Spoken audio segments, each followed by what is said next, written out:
Okay, everybody. Welcome back to the Skillist podcast, where we talk a bunch of smack about cool stuff, primitive skills, and ancestral skills, and survivally skills, and how much nicer it is here than it is in Vermont right now. Unless it's nicer in Vermont right now. It's hard to say. No, it's like 35 with a 17-mile-an-hour wind. It was raining this morning. It's not. Yeah, I'll take warm. I'll take it. So this week, I believe we are going to talk about debris hut. Oh man, what? Everybody loves sleeping in a pile of moist leaves with this year's spiders chased out and woodland cockroaches and all those wonderful things. You know, I don't really ever recall bugs being a big issue for me inside a debris hut. It's always like that one drip. Like you're good. Yeah. But there's that one drip. I think that, yeah, I haven't. Bugs are an issue in the summer when it's hot and you have to keep the door open and there's mosquitoes. Or in tick country. But even then, I get more ticks walking around the woods than laying in a debris pile. No, I mean, to me, you know what it actually is? It's like that barely slightly uncomfortable spot. Like everything else is fine, but like my shoulder has to be up just a little bit or something like that. It's always that random little thing in a debris hut that's the annoying part. Right. But yeah, we are going to talk today about debris hut. I'm going to talk about how cool it is, and I think Brad's going to try to convince me that it's not very cool. What are we talking about here? Not very cool. God. Debris hut is the best. Debris shelters suck. That's what I'll say. And I've got lots of reasons as to why. I also think they are sometimes the only solution. So I'm not ignorant to their use or their moment, but I also think there's a lot of downsides. So who gets to start? I got to start last time, so you want to start this time? Oh, man. Why are debris shelters so cool? Oh, 'cause warm is nice. Who doesn't want to be warm? Primitively, right? Primitively speaking, it's like early on in the game and you haven't had time to shoot something yet to make a blanket, or like, sure, you can make like a grass mat kind of blanket sort of ordeal, and that'll kind of keep you warm. But as far as like being warm and comfortable, in my personal experience, there's nothing that comes close to a debris hut for keeping you like warm and snug. If you have a sleeping bag, what the hell? Obviously sleeping bags are great. Like, they're amazing. They keep you super warm, super comfortable. I just know that we used to do shelter building classes. We would build 2 or 3 different types of shelters, usually a mandan and a wigwam, and some sort of A-frame type shelter.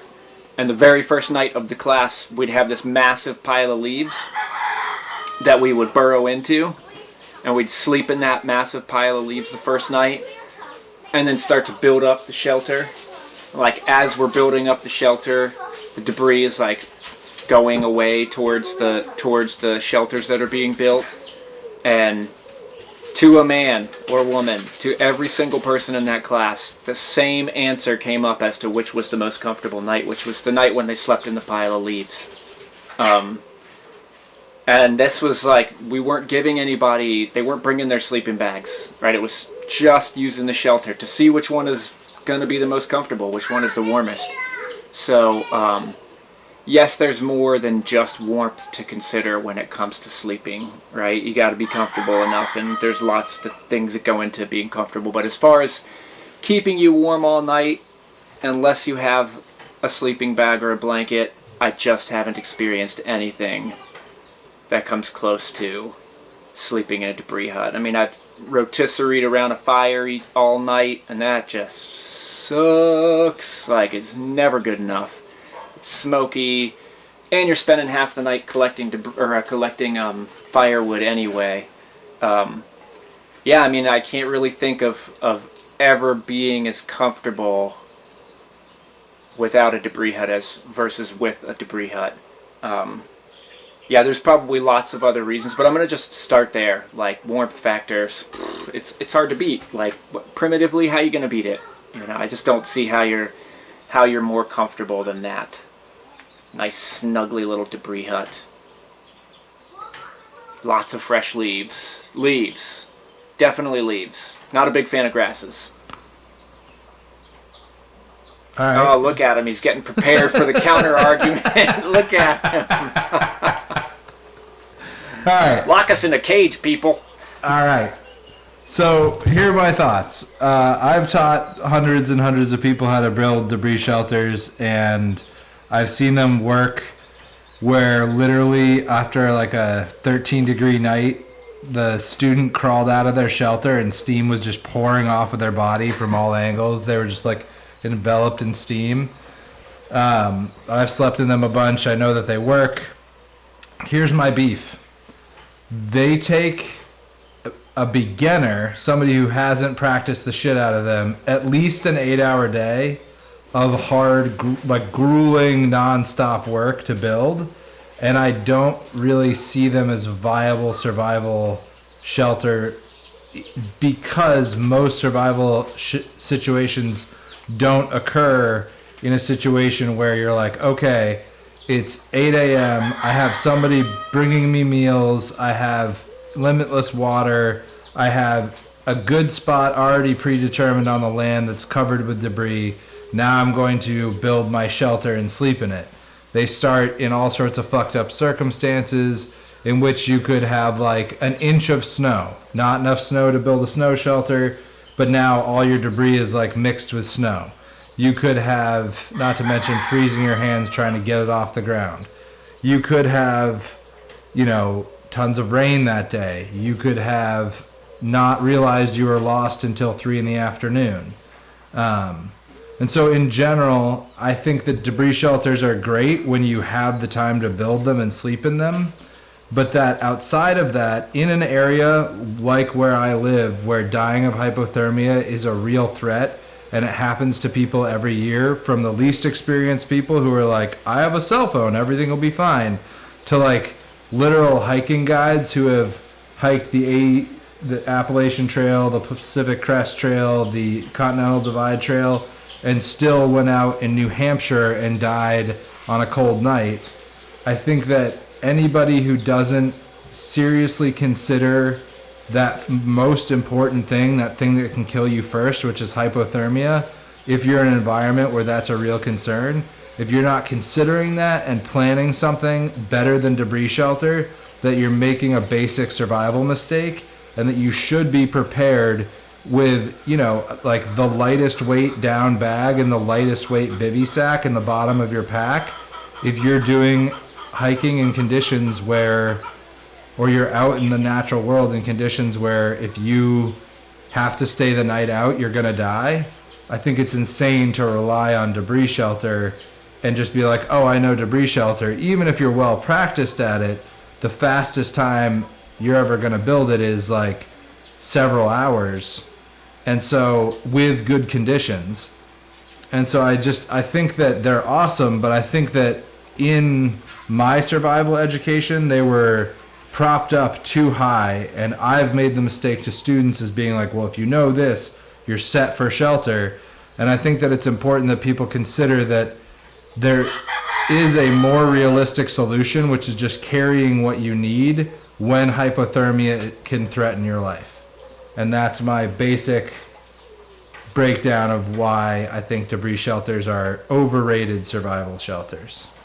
So in that same scenario that you're talking about, like with a down bag, right? I think that falls into that same trap too, though, because that down bag is total crap if it's wet, right? You can't get it. You can get it wet, but you can't get it like soaking wet. Now you have to have another type of shelter, right? Something to kind of keep you dry. In my personal experience, like, why not both? right? And I definitely agree with what you're saying that and not all debris is considered equal, right? Like when people think of debris hut, I think that people tend to they tend to practice it under the most ideal circumstances you possibly could, because of course, why wouldn't you? Like, you're going to look for that optimum, like nice soft cushy debris area. You're always going to do that, but like you might be stuck in a situation where you just can't really, you're not going to take the time to go somewhere to find that cushy degree, or like you're saying, like there's an inch or so of snow.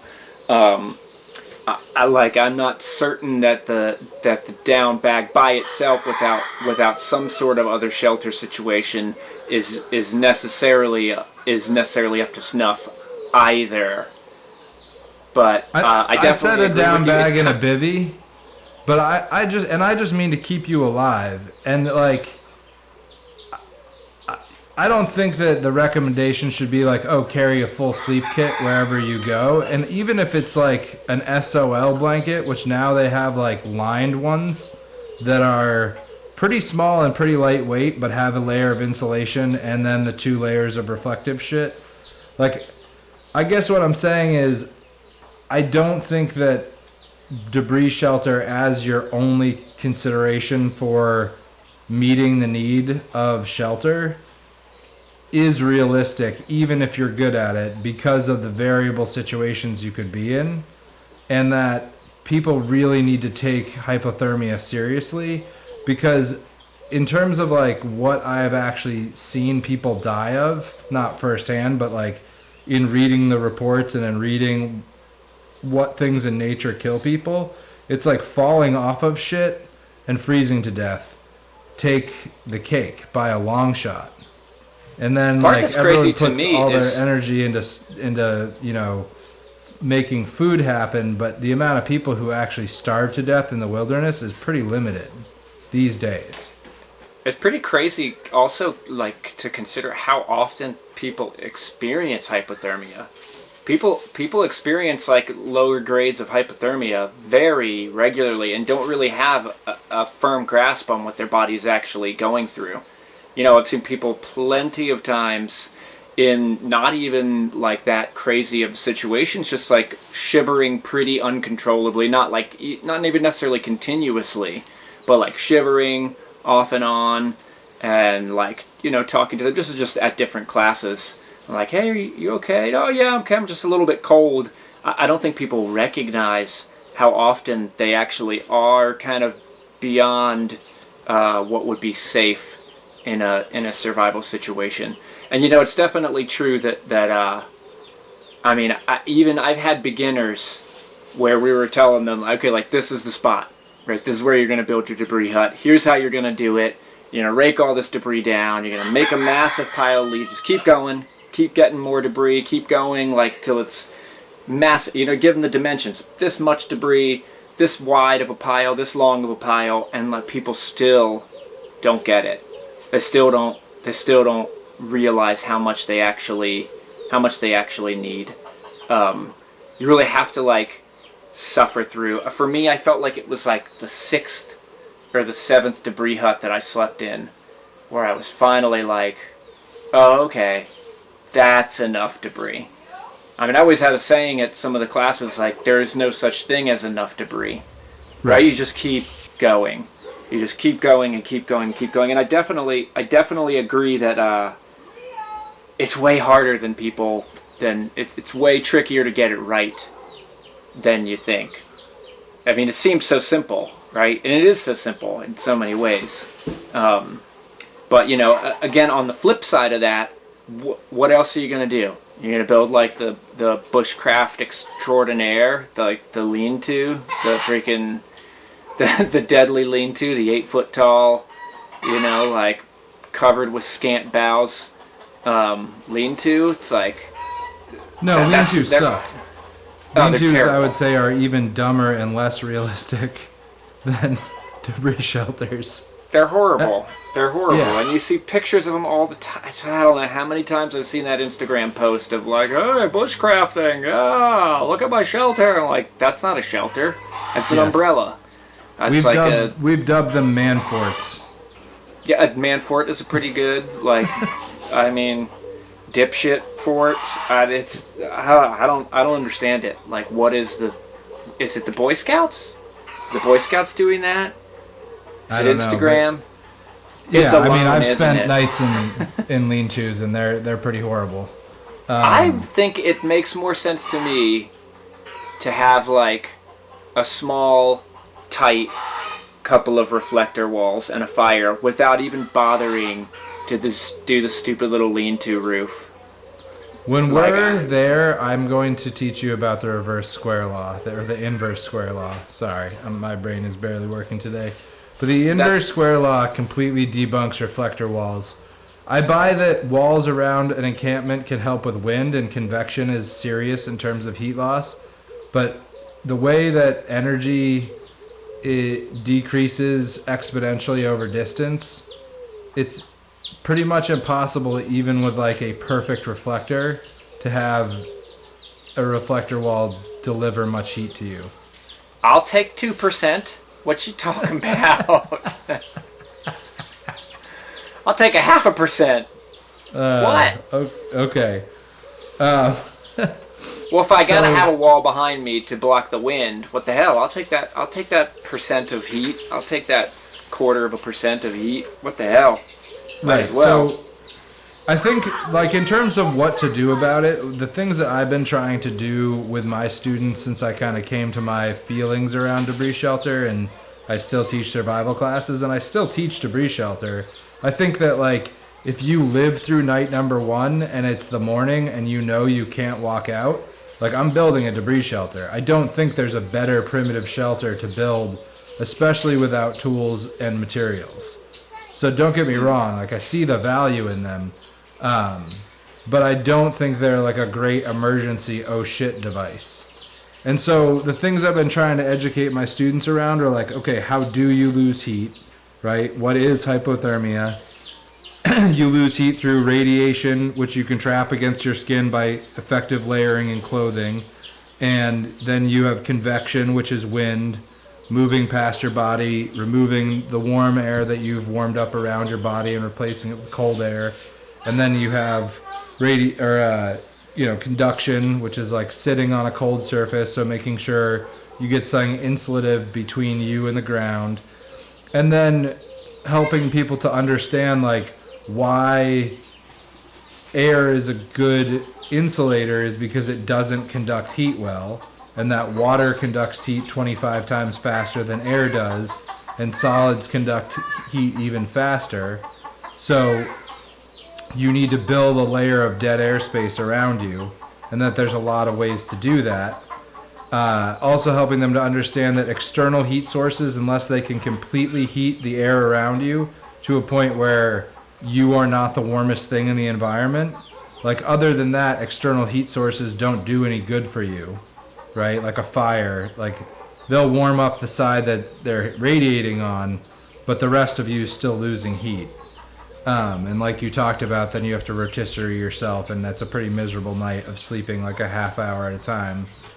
Kind of surprising how often people want to build those, like, self-heated shelters. Like, it's really just to make you happy. I can't think of it. There might have been one shelter I ever slept in where having that fire in there was warm enough so that I could, like, come close to sleeping, but I had, like, multiple layers of clothes on. Right. Like, I needed those multiple layers of clothing on. Well, you're still tending a fire, and now you're tending a fire inside, which means tending it very carefully, not using sticks that are that big, making sure you're only harvesting the hardest woods that you can find and that they're dry. Somebody has to be tending that fire pretty much nonstop, which means someone's awake, cracking wood, the fire's crackling, there's light in your face. Like, realistically, we have groups build group survival shelters, and no one sleeps as well in them as they do in debris shelters. This is where, like, the modified debris sleeping chamber comes in. You know, like, which I get it. It's like, it's hard to do that, and you have to really spend your time. right? You got to tighten it up. That everything's got to be like nice and clean. It can't be like where the grasses are kind of sticking out over here. Like everything's got to be super tight. Everything's got to be like really sussed out.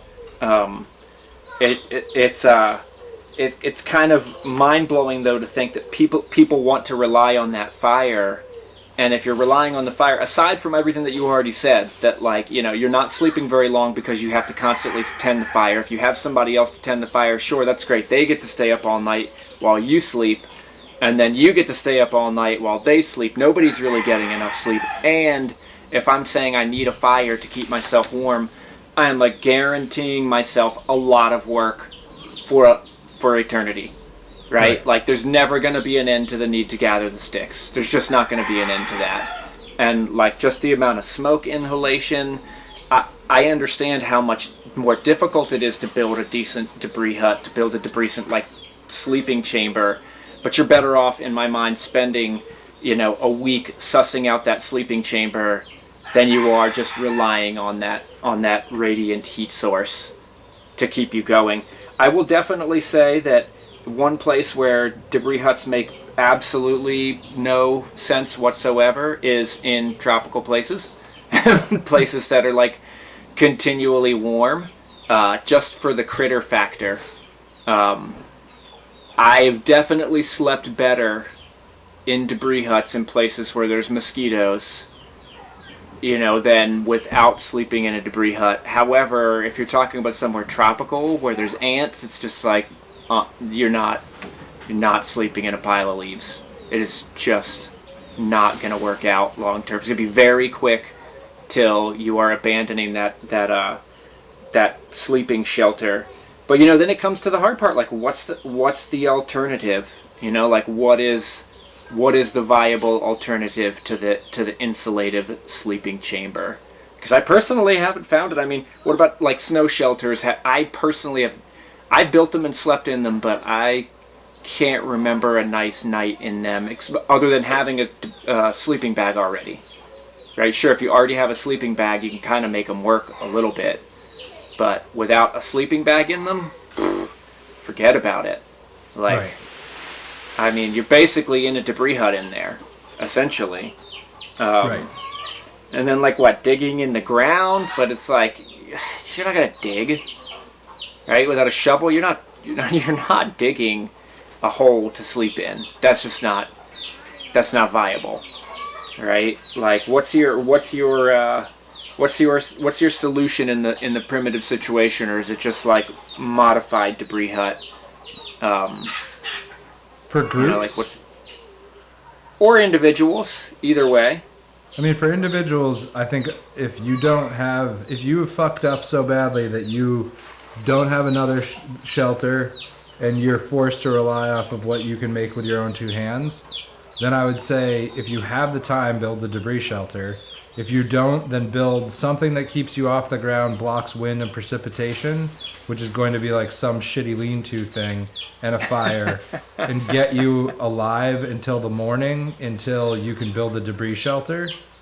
And then even with groups, I would say that unless you're like trying to live through the winter, everyone builds their own debris shelter, and then you build a group lean-to hang out under when it's raining, and that's the solution. Other than that, I would say the real solution is don't fuck up so badly that these are the solutions you're looking for. Like, learn basic navigation so that you don't fucking get lost and not have access to your real shelter. Or carry the things you need with you so that you have a portable shelter with you that is trusted and tried and true in terms of keeping your ass alive, because it's not worth dying over.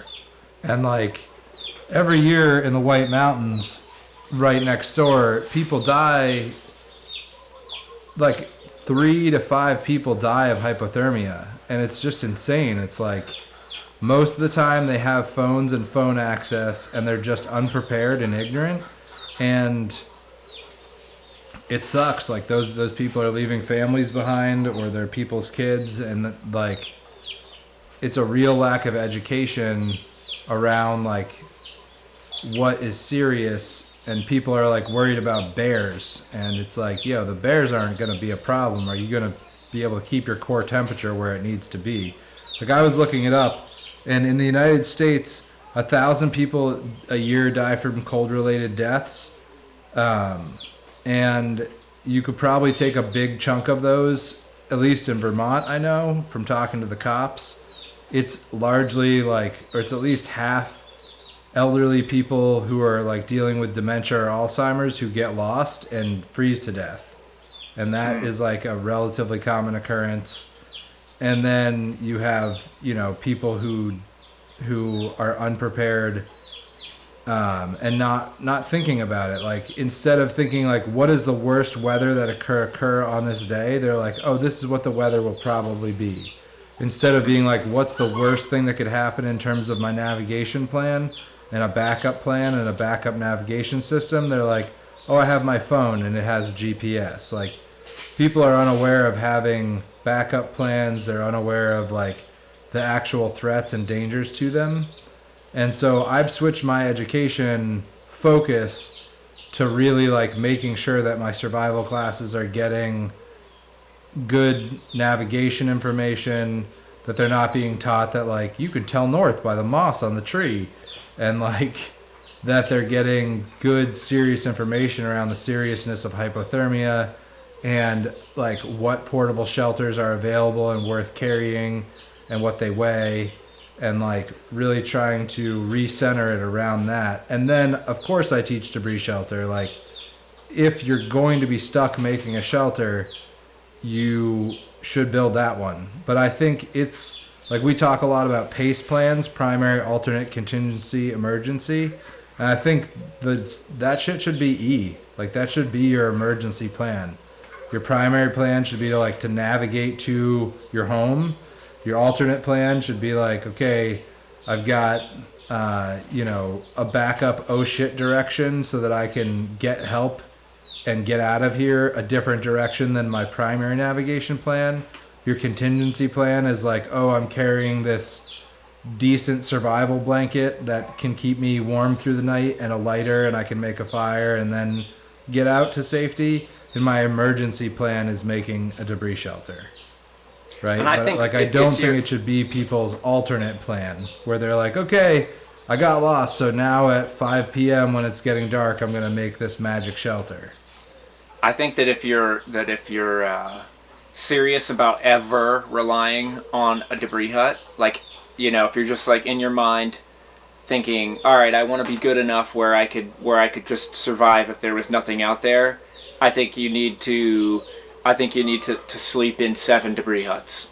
I think you need to build and sleep in at least 7 within like a 6-month period, and then you can start to think about like having that as your emergency plan. I don't even think it's a realistic emergency plan unless you've slept in 7 of them.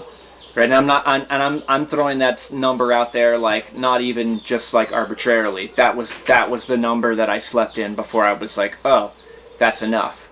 Right? Now, the other thing about that too is like, you could be more comfortable than you think. I had a friend of mine and it was during a class that we were taking, that we had a limited amount of time. He wanted to sleep in some kind of larger, silly idea shelter. I just wanted to sleep in a debris hut because I understood how much time it was going to take to build a bigger shelter and how cold we were going to be. And he was talking, we're not doing, sleeping bags. And I was like, oh shit, well, sounds miserable. So I just stalled until it was too late to really finish the bigger shelter, and it was like, all right, we're just going to sleep in a pile of leaves. And we slept in the pile of leaves all week, and on the last day, it rained about 2 inches of rain, 2 solid inches of precipitation, and it took about 30 minutes to hammer my way into that little pocket that I had created. And I mean, literally like 30 minutes of kicking and pushing and kicking and fighting my way into that like chamber that I had kind of created. And then I woke up in the morning and I was wet like right here, and I was like, oh sweet, I made it through the night. I got this one little wet spot, and I just stood up because it was the end of the class and I wasn't going to be sleeping in the pile of leaves. I stood up and I was fully drenched, completely drenched. but I had no idea. I was warm enough. I made it through the night, no problem. And this part felt wet because that was where the breeze was coming and was like hitting my shoulder. And so I was amazed, right? I was like, this is awesome, right? Like, this really works. However, as soon as I thought to myself, wow, this really works, it was like, I'd be totally screwed in a real life situation because I'm soaking wet. Like, I'd have to lay down in that pile of leaves the whole night long. So, like, you know, even in a situation where you have a decent debris hut that keeps you warmer, keeps you more comfortable than you otherwise might be, you need something to be able to dry your stuff out in. I mean, I couldn't have stored anything in that pile of leaves. Like, it all would have just gotten wet, you know? Like, it's sure it would have kept it from freezing. And it was very cold that week, right? It was freezing enough that there was over an inch of ice on the top of the lake, and I was good. But again, there was no storing anything. There was no like working on anything in that shelter. It was literally just survival, you know. Like, that was it. It would have kept you alive, but it wouldn't have helped you improve your situation. So I think, yeah, if you're going to rely on it, you need to sleep in at least 7 of them. And I would say that you need to build at least 3 or 4 in places with like pretty low debris situations. So I've been in really low debris situations before, and it's all about really tight layering, right? Like super tight layering, really tight layers of sticks where it's all ribbing, right? Like forgetting about the lattice layer, right? Really tight ribbing layer, and that was like to keep the water off of me. And then really tight, not well compacted, but like one solid layer, not places where it was sticking out, layer of moss, layer of grasses, layer of moss, layer of grasses. My softest, cushiest debris was inside the debris hut, and the thing was massive. It was like freaking 8 feet tall. It was so thick, and it was just warm enough. It was just warm enough. I was fine. I was dry. It worked. But it took a lot. I mean, maybe I would have been okay if I had less on there, but I wasn't trusting it. And I wasn't leaving that to chance. It was just like, I need to build this thing really good. And that was also with a room, right? It was a debris hut in the back, and then like a room where I could sit up. I could sit up, and the room was long enough where I could lay down in it, but my head was like in the debris hut, like the sleeping chamber area.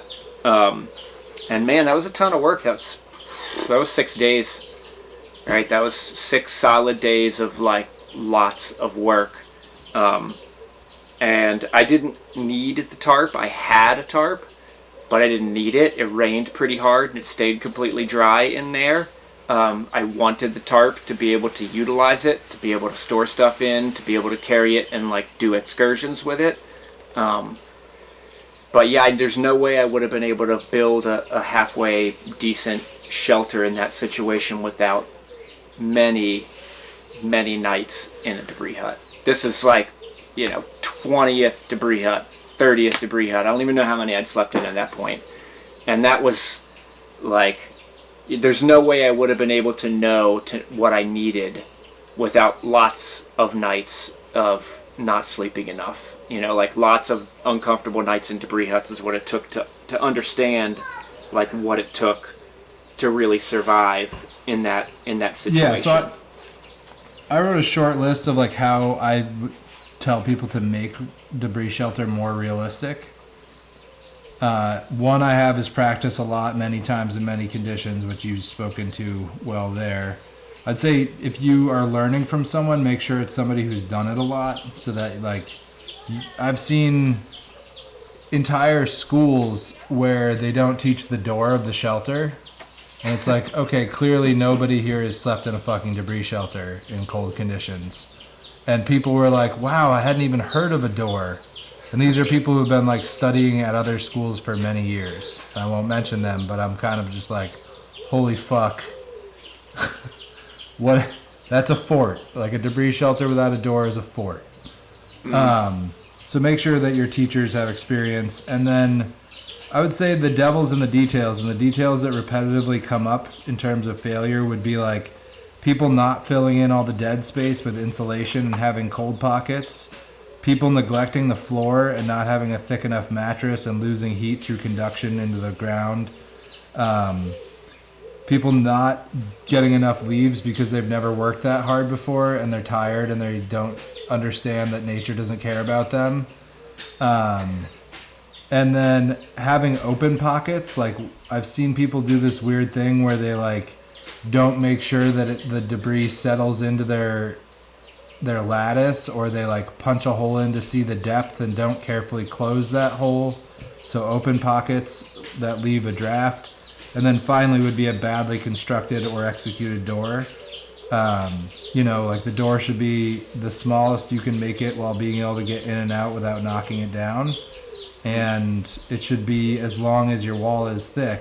Like if you're relying on it to provide the same level of insulation as your wall, then if your wall needs to be 2.5 feet thick to keep you warm, your door needs to be 2.5 feet long, because it's essentially just a section of wall. Yep. So those are my main points that I harp on with students. And most of the time they don't listen to me, and then they sleep in them and they're cold, and then they fix it the next day and then they're warm. Yeah, and well, another thing that you typically see is people don't want the debris like up against their body, right? They're thinking about it as like this like hut that they're gonna get in and have space, but it's like it's a huge ass sleeping bag is what it is, right? People think of it as like this like shelter. It's not. It's like a big fucking sleeping bag. It's big, like uncomfortable sleeping bag. And what I always tell people is that when you get in your debris hut, if you are not, a lot of times people get in and they're not losing their heat very quickly, so they get in and like 10-15 minutes later they're like, oh, I'm just as warm as when I got in. You need to be warmer in 15 minutes than you were when you first got in there. You should have a warming sensation. You should definitely be warmer than when you first got in, because you get in, your body heat heats up the space, and now that space is hotter because of your body heat, right? If it's not warmer in 15 minutes, then it's not trapping your body heat, right? That body heat should be stopping right here around yourself, right? It's like it's not going far. You can't let it go far. That's definitely like another huge problem that I see people get into, is where this just, they want that little bit of space. They want it to be like, where they're sleeping, where there's not debris right up against their body, but it's really got to be like right up against your body, because it's basically a glorified sleeping bag. Where are you going? You going to gather more debris? Is that what's happening over here? About to die. Technical difficulties. What? So, what I was gonna ask what is your snow contingency? What's your whole deal with snow? I mean, we talked about it a little bit, but you're basically saying debris. I mean, if it's snow, like snow shelters are great, but the warmest they can get you is 32 degrees inside. And so that's better than like negative 35 and windy. Like you're more likely to survive on a bough bed that insulates you off the snow inside of a snow cave or a quincy than you are, in negative 30. So like a 60-degree increase in warmth is a big deal. So snow caves and snow shelters are worth knowing. Again, I would say like if you're in those conditions, you should be planning something better than like, what am I going to make out of the natural world to keep me alive? Like even indigenous people or Stone Age people who were rock stars at these skills died in the cold. It's not magic. So, do you have a pile of bear furs? Do you have a down bag and a quincy and an inflatable, well-rated, ground pad, or like an Ensolite pad? Those would be my first questions. And then if there is a small amount of snow and you have to build a debris shelter out of it, you definitely need to build rakes, like whether you're breaking or cutting branches and layering several branches together so that the ends of the branches are overlapping so that you can build like at least a 6-tine rake. Like you want to be preserving freezing your hands off by using that. And then, you know, I would be ripping a huge fire and drying out the debris that was going to go against my body to the best of my ability. And I think it's all about spending enough time that you're finding some kind of overhang. I mean, I definitely agree with what you're saying, building a huge fire, drying out what debris you do have, making a rake, but I still think you're, survival-wise, you're probably better off spending the energy that you have to find the most optimum possible situation right there. Right. Because, I mean, realistically, are you really going to dry that debris off, like, with a fire? Maybe in 2 days, right? I mean, what I've done is I've set up, like, a badly constructed wall that I can drape the leaves on and then ripped a fire next to it so that you can dry more leaves at once. And hope to keep from burning it all up. Yeah, totally. You have to be careful. And then, you know, I just try not to get in situations that dumb. Like, I've had to do it before, and it's miserable. And, like, the solution might be to build a shitty lean-to and sit on a shitty bough bed and rip fire all night and then go do something better the next day. You know, like... And probably the only solution, honestly. Yeah, I mean, that is what I've ended up doing. And, like, it's a lot of stomp dancing around the fire to get your exercise metabolism up enough and rip the fire enough so that you get warm enough to, like, pass out on your bough bed for a half hour. Then you wake up cold and you roll around for a little while and then you get up and you repeat that process until dawn. And then you're like, okay, I'm walking the fuck out of here now. That's a great way to prove how much energy you can burn while barely going anywhere. I mean, that's like, I don't think, you know, people, I do think that people generally do underestimate their actual energy store, right? I think a lot of times people stop working or stop trying, you know, like just in my experience with classes before, I've seen people where they like don't want to spend the energy, don't think they have the energy, allow their mental state to, like, you know, stop them from really reaching those extra gas tanks. But man, you talk about burning through some gas tanks, like cold nights, like trying to stay warm around a fire. It's like, that's hard to do. Man, I don't care about your inverse square law. I'm gonna heat up that wall. I'll take that 2%. It cares about you. You know, yeah, energy expenditure I think is interesting. Like, I don't think most people have done the math and been like, okay, average person burns 1,600 to 2,000 as their basal metabolic rate. And then they did a study on construction workers and they were burning like 340 calories an hour. So if you put debris shelter building as hard as construction and you build for, you know, 10 hours... that's another 3,500 calories. Even if it's only 8 hours, that's like nearly, you know, that's like another 3,000 calories. 5,000 calories to replace that off the landscape is fucking insane. Yeah, it's a lot.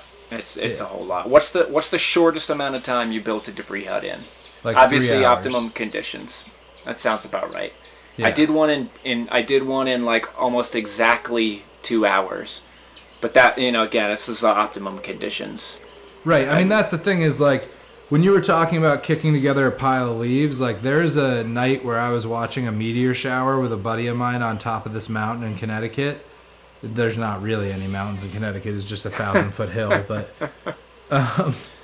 and it was like, you know, we watched it till like 3 a.m. We were like, fuck it. Let's not even bother walking down the hill. And the tops of the ridges there are covered with oaks.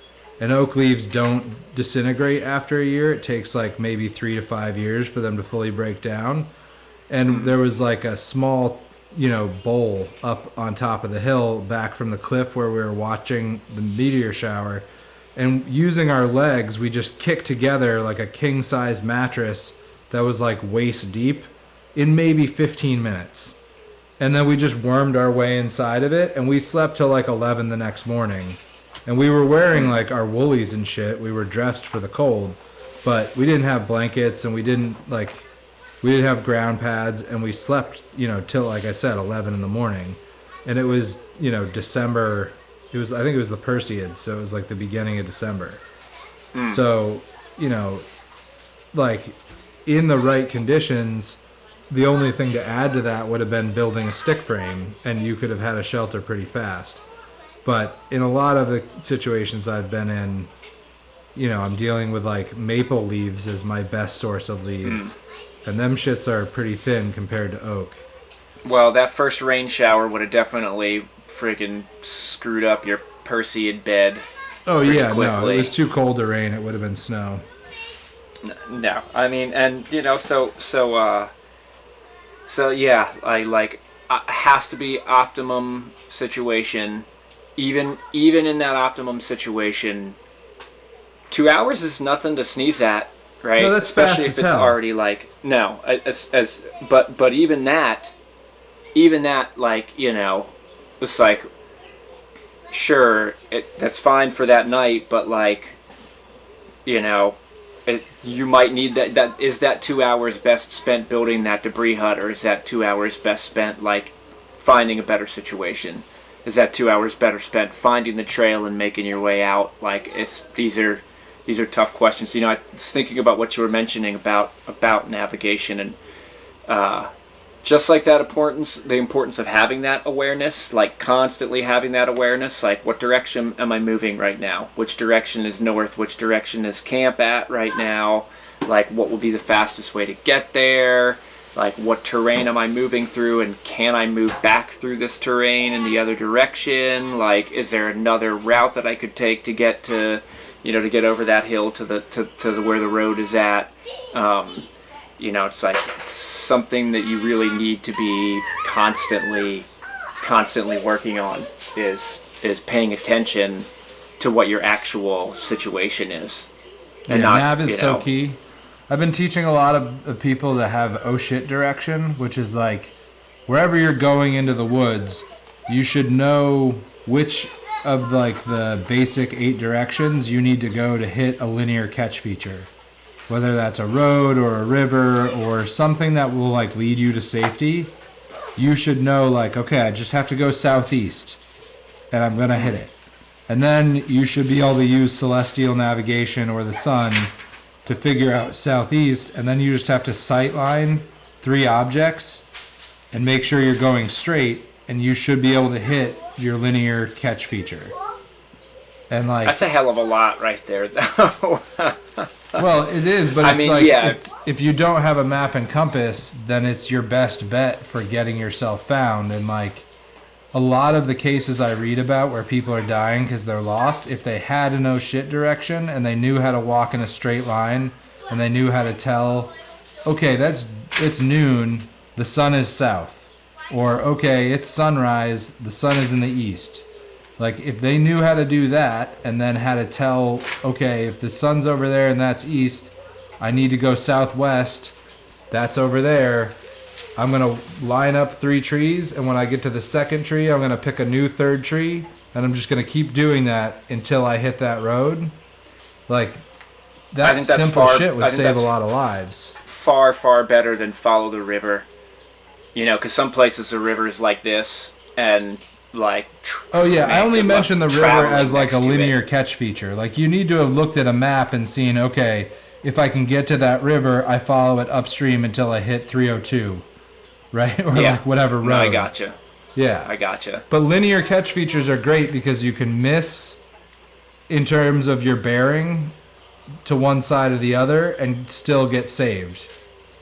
And that's how I've been teaching people a lot to navigate is like handrail a linear feature until you hit another linear feature and then follow that linear feature until you hit another linear feature, whether it's a ridge or power lines or road, railroad, drainages, like... Yeah, Luckily, we're starting to get off topic of debris shelter, and so We should maybe switch gears, or if there any final thoughts. No, I'm good. I already won that argument. That's over. Oh, yeah. Yeah. So what you got coming up? You got anything coming up? We're pretty much wrapping up for the fall. I've got a couple like kids classes left, and then just trying to get ready to come your way. Hopefully that works out. Yep. So we got a hunting class coming up. Speaking of replacing that 5,000 calories, should be pretty fun. You know, trying to get a hold of a goat or a deer. You know, make some bows, make some arrows. It's going to be interesting. You know, a group of people who've never really done it before, trying to get them to actually. Man, are we actually going to be able to put an arrow into an animal? Probably me. I'm probably going to be the one putting the arrow into the animal, most likely. So Good. as well as the bow and arrow, we're going to be making some bolas. See if we can catch the goat. And yeah, we'll see what happens. I only took 5 people for the class, and I believe I'm going to make just exactly that number. Definitely don't want to drag more than 5 people out into the bush. And yeah, should be pretty fun. Yeah, man, that's sweet. I had a cool revelation with a bow recently. I built this reflex deflex bow like 3 years ago maybe at 68 inches long, and it was nice. It was like a nice 58-pound bow. It shot really well. It's smooth draw because it's reflex deflex. In this last bow class we had here in October, I was like, I was hunting a lot at the time, and I was like, fuck this stupid long bow, because I wasn't shooting it, I wasn't hunting it, because it's way too long to deal with a 68-inch piece of wood in the woods. So I cut 10 inches off of it. Boom. I was like, you cut the reflex off. And then I reflexed the tips so that it was, back to past the handle. And I was like, this is way shorter than it's supposed to be. Ooh, you got it. The heater just kicked on. This is way shorter than it should be in terms of like making a bow for my draw length, which is 28. And it's fine. It hasn't taken any set. It obviously didn't break. It shoots super accurately. Like, more accurate than it did at 68 inches? Oh yeah, which is weird because like usually when I shoot a new bow, it takes me a little bit to get in the groove with it. But this thing, I'm grouping tighter than any of my other bows with no break-in period. And I've yet to kind of figure out why it is. Like, it has zero hand shock because it's super tiny and light. Did you change the, was it more center shot or something like that? Did you change the string angles so that it's not, like, blocked by the handle? Is it, like, your hand's not throwing it off? Didn't change much of anything. I didn't change the handle at all. And the string sits pretty much exactly where it did, which is, like, just off to the shooting side. Wow. But I think That's it's awesome. like the lack of hand shock from not having the big limbs coming forward, and that makes sense. Other than that, man, I can't figure it out. But it's at 52 pounds, and it fucking groups in like a tight little group at 20 yards. Like, nice. Now all you need to do is actually find a deer to shoot it at. I know, dude. Vermont is so brutal. It and is like brutal. I was starting to get settled into some good spots, and then I got all fucked up and time disappeared, and kids, wife. Then I got this fucking plague that I'm just getting over, and now the guns are going to be in the woods. But you seen any bears? No, I've seen a couple coyotes, and one of my students on the hunting class saw a bear at like 8 yards or something. Oh, did he shoot at it? No, he was like, "Oh my fucking god, there's a bear right there." I don't think he felt ready to try and shoot a bear, but he was pumped. He was, Yeah. Usually don't want to miss. Yeah. And I mean, the first time you see a black bear in the woods and not in your car, most people are just like jaw dropped in awe of what an amazing fucking creature they are, and they're goddamn quiet. Like, they're so even on quiet. crunchy leaves, there's like preternaturally quiet. It's a sight to behold. So, but yeah, man, it's been good. I've had a lot of good revelations about hunting, and it's good to just get the time to sit out in nature and have birds land on you and all that good shit. Love it. It's a great time to be out in the woods even here too. So many different migrating birds. So you're like seeing new birds. I love that feeling of like, I've been sitting here for such and such hours, a certain number of days, and like nothing is changing, and then all of a sudden like this animal walks through and you're like, oh, damn, alright, well, like I guess animals do use this area. Like such a magical feeling to like, to have animals move around and do their thing as if you're not there. It's pretty amazing. Yeah. Yep. Just gotta convince the wife to give me the time. Oh man, gotta bring them calories back, bro. You gotta bring about 20,000 calories home, and you'll be good. Yeah. Well, I guess that's about it for this episode of Skillist. Hopefully people are enjoying it, and if you got an idea, something that you want to hear us yammer on about, throw it our way. Send questions. Also, if you have things you're curious about, happy to answer questions. Yep, definitely. Hopefully you're doing well. Maybe we'll see you next time, and have a good one, everybody. Take care. Is that it?